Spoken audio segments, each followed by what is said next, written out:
If you're wanting to move your paintings away from hyper-figurative to more suggested atmospheric, even semi-abstract work, this is what we're going to be doing this Monday, the 27th of July.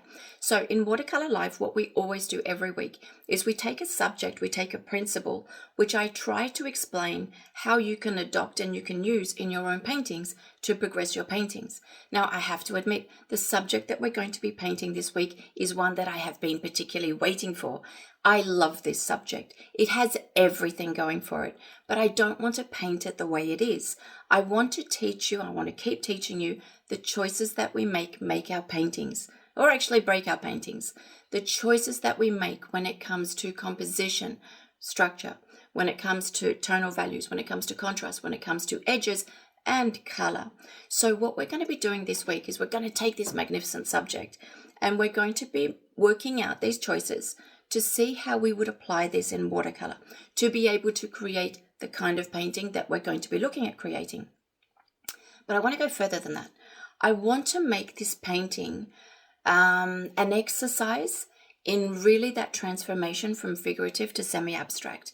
It's just the logical choice for this painting. The semi-abstraction is something that a lot of people have difficulty doing because it's easier to paint what we understand. It's easier to paint the subject the way that we see it, and then we end up with figurative. We end up with hyper-figurative, and that maybe is not always what we want. We may want more atmosphere, or we may want to go to partial areas of the painting where there is this semi-abstraction. Semi-abstract is, in my point of view, in my paintings, an absolute necessity. It's not an option. That's just the way that I paint, and it's one of those ingredients that creates more mystery, that creates more feeling in a painting, and it guides the eye to the important parts that you want people to see. So this week is very much a lesson on which areas do you create abstract, how do you create the abstract, how does abstract still be recognizable as a subject, and how do you make them work in the same painting in a way that doesn't frustrate you, that we're losing subject, that we're losing definition, and at the same time doesn't get so lost that we don't understand where we're at in the subject.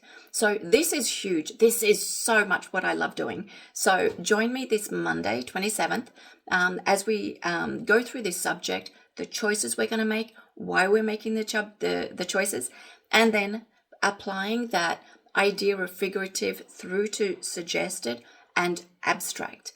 A huge life, so much fun. And if you want to paint along with me during this live, then feel free.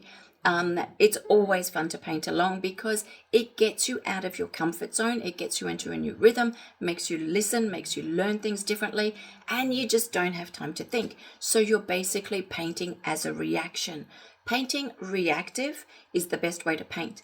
Painting with too much thought is the way that you block yourself. So literally painting during a live following is a reactive way of painting. It's teaching you to paint faster. It's teaching you to get faster to the essentials. It's a good thing to do. And on top of that, if you do paint along with me, you'll get a critique of the painting that you've done during the live.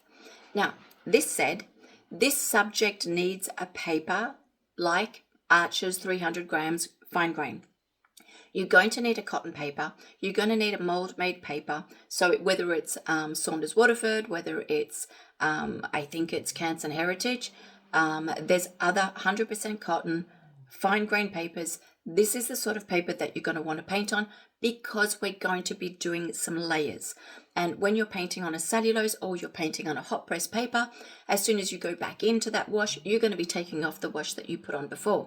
So if you don't want to struggle with the painting, make sure that you've got some sort of cotton paper, 100% cotton, or even a semi-cellulose and cotton would be better than 100% cellulose because it's going to change the result that you get.